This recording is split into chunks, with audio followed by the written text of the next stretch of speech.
Today, as the European Commission publishes the first CBAM certificate price, we are witnessing the operationalization of a new paradigm, the integration of climate costs into the foundational instruments of international commerce.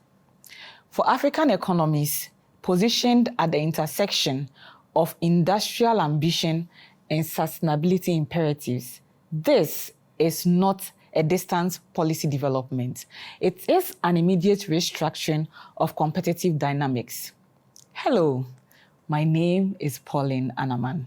I am a transactions lawyer and a green transition strategist working at the intersection of law, policy, market, and strategy to help governments, businesses, and investors navigate risk and capture long-term value in Africa's emerging green economy. Today, I want to examine what CBAM's activation means for Africa's economic stakeholders and how strategic positioning can transform compliance obligations into competitive advantage.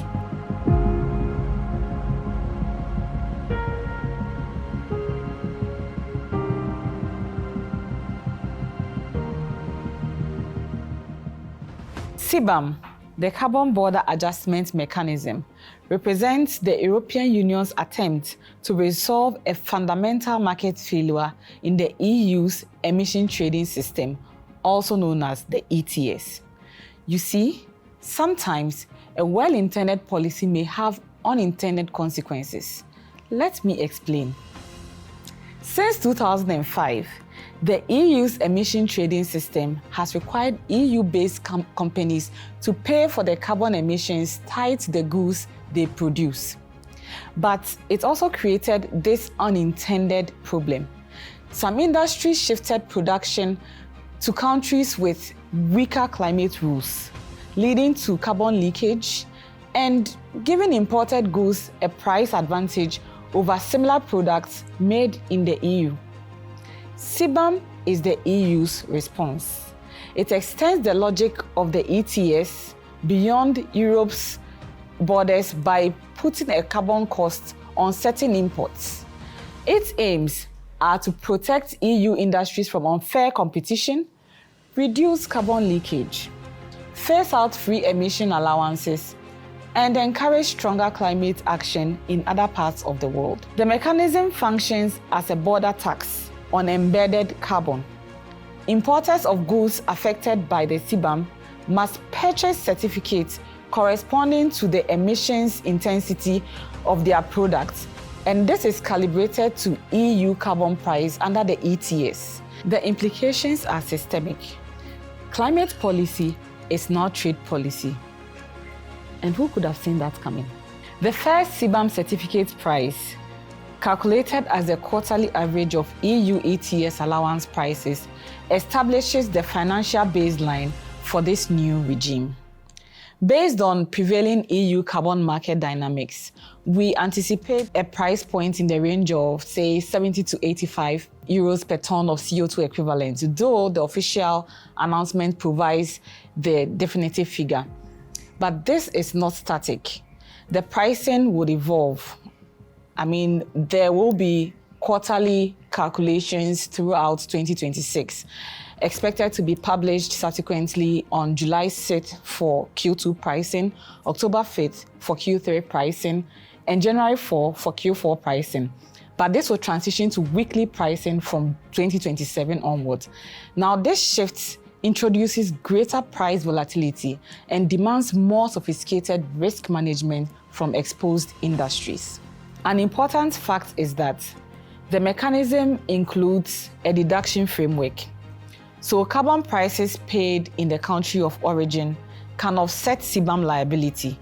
However, this requires verified documentation, and this is a capacity gap that many African jurisdictions are still addressing. Without such verification, exporters face the full EU carbon price, creating an asymmetrical cost burden. The current CBAM scope encompasses 6 sectors: cement, iron and steel, aluminum, fertilizers, electricity, and hydrogen. This represents industrial inputs with extensive downstream applications. For African economies, the exposure is very significant. Research by the African Climate Foundation indicates potential export reductions of up to 5.7% with corresponding GDP impacts for carbon-intensive economies. The Center for Global Development has also modeled scenarios in which African exports to the EU decline by 1.7 billion to 2.1 billion euros annually. Yet, the strategic implications extend beyond cost compliance. CBAM is reshaping criteria for which African producers assess European markets. Carbon intensity is becoming a determinant of market access. The question is no longer whether African industries can decarbonize, but whether they can decarbonize readily enough and rapidly enough to maintain competitive position. So how should African stakeholders respond? 4 things will work. First, establish emissions transparency. Verified carbon accounting is becoming a prerequisite for market participation. Companies that can document their emissions intensity through recognized methodologies and third-party verification will be positioned to negotiate from a place of strength. Second, integrate carbon costs into commercial architecture. Forward contracts, pricing mechanisms, and supply agreements must now incorporate carbon price volatility. This requires financial structuring that treats carbon as a material cost input, not an external administrative burden.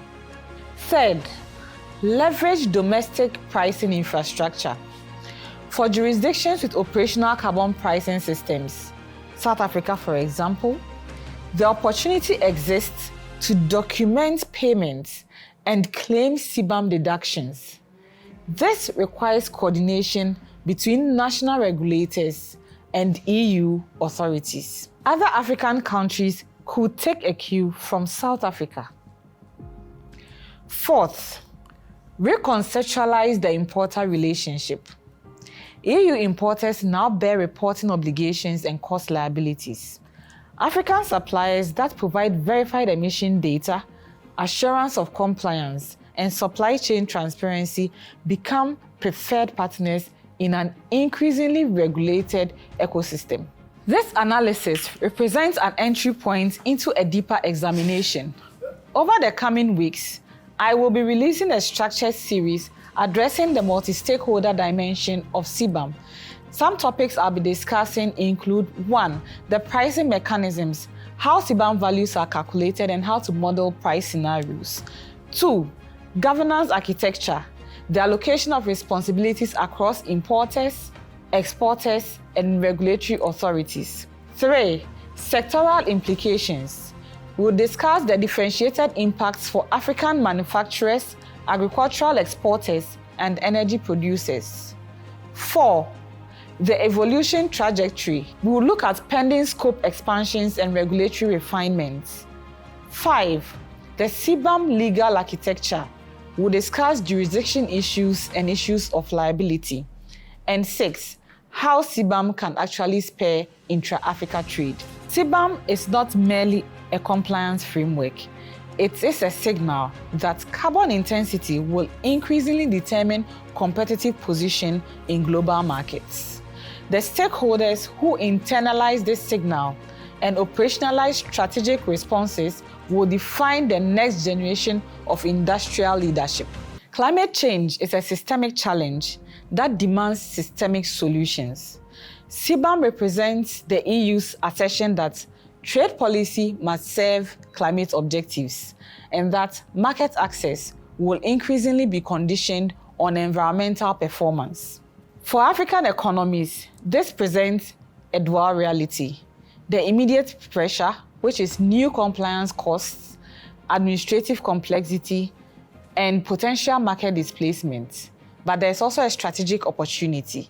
First mover advantage in low carbon industrial production, development of verified clean supply chains, and the cultivation of premium market positioning. The trajectory is clear. The carbon intensity of production is becoming a determinant of trade competitiveness. The question is not whether African industries will adapt to this reality, but whether they will lead in shaping it. I am Pauline Anaman, and my work sits at the crossroads of law, policy, market, and strategy, and I help African stakeholders to navigate risk and capture long-term value in Africa's emerging green economy.